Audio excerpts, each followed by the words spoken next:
Selamat datang di channel YouTube saya di episode keempat dalam hari ketiga pelatihan calon pegawai negeri sipil Universitas Borneo Tarakan yang bekerja sama dengan Puslatbang KDOD Samarinda.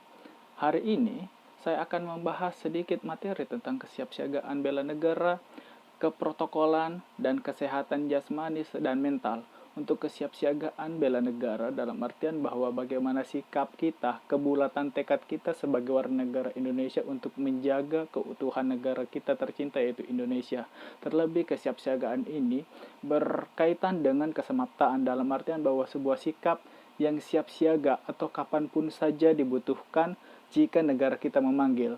Saya sebagai calon aparatur sipil negara memiliki sikap bahwa kesiapsiagaan ini dalam artian bahwa jika saya dipanggil oleh negara, dibutuhkan negara dalam keadaan apapun, saya harus siap kapanpun dan dimanapun. Terlebih saya yang sekarang ini mengajar di Tarakan, Provinsi Kalimantan Utara, yang secara geografis terletak di daerah perbatasan. Hal ini rentan bagi saya jikalau nanti sewaktu-waktu terjadi beberapa kejadian semisal perang, otomatis secara alamiah, secara responsif saya harus bertanggung jawab dalam artian membantu negara saya dalam artian Indonesia untuk mempertahankan keutuhan wilayahnya. Terus yang kedua, bela negara di sini. Bela negara di sini bukan hanya kita sebagai warga negara ikut berperang melawan penjajah, tetapi juga bagaimana sikap kita untuk menjaga, merawat, menjaga nama baik, berprestasi di dunia internasional. Kita seperti yang kita tahu, beberapa atlet Indonesia yang dulunya atau awalnya diremehkan, tetapi secara tiba-tiba, secara tak ada yang tahu, sekarang sudah berprestasi di bidang bulu tangkis untuk duet Gideon dan atau yang dikenal dengan The Minion. Terus yang kedua di cabang atletik yang lalu Muhammad Sohri dan beberapa lainnya seperti Rio Haryanto di Formula, di balapan mobil. Nah, terus yang selain dari seperti itulah, saya sebagai warga negara, khususnya di bidang pendidikan pun tidak harus selalu ikut berperang, tetapi harus menjaga kualitas pendidikan, khususnya di daerah perbatasan.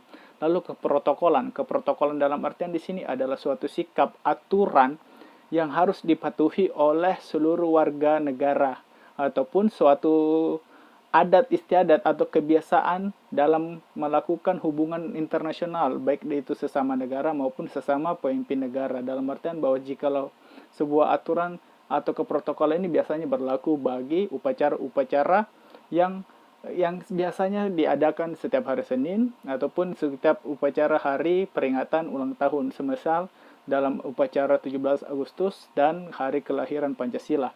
Terus bagaimana sikap terakhir kita, yaitu kesehatan jasmani dan mental. Khususnya materi yang saya dapatkan ada beberapa hal yang membuat saya menarik. Di mana? Pertama yaitu adanya depresi dan stres. Ternyata depresi dan stres itu diakibatkan salah satunya oleh diri kita sendiri. Bagaimana pola pikir kita, cara kita berpikir akan membawa sikap negatif itu akan menggerogoti atau memasuki dalam bawah alam sadar kita, sehingga lama-kelamaan jikalau kita tak mampu mengatur sikap dan emosi itu akan memicu tindakan stres atau depresi, dan ujung-ujungnya akan timbullah sikap bunuh diri. Mungkin dari teman-temanku sekalian ada yang beberapa kali ataupun sering ataupun pernah suatu ketika ingin melakukan bunuh diri. Nah, tindakan bunuh diri inilah sebagai tanda ataupun gejala seseorang itu telah mengalami depresi berat.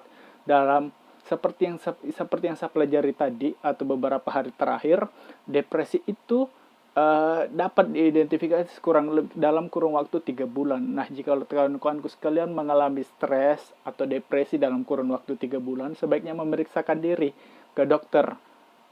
Mari kita bersama-sama menjaga diri kita, hiduplah sehat dengan jiwa yang kuat.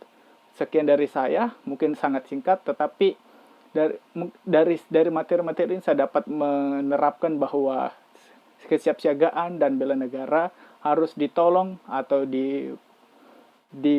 didorong oleh jiwa yang kuat juga. Sekian dari saya, wabillahi taufiq wal hidayah. Assalamualaikum warahmatullahi wabarakatuh.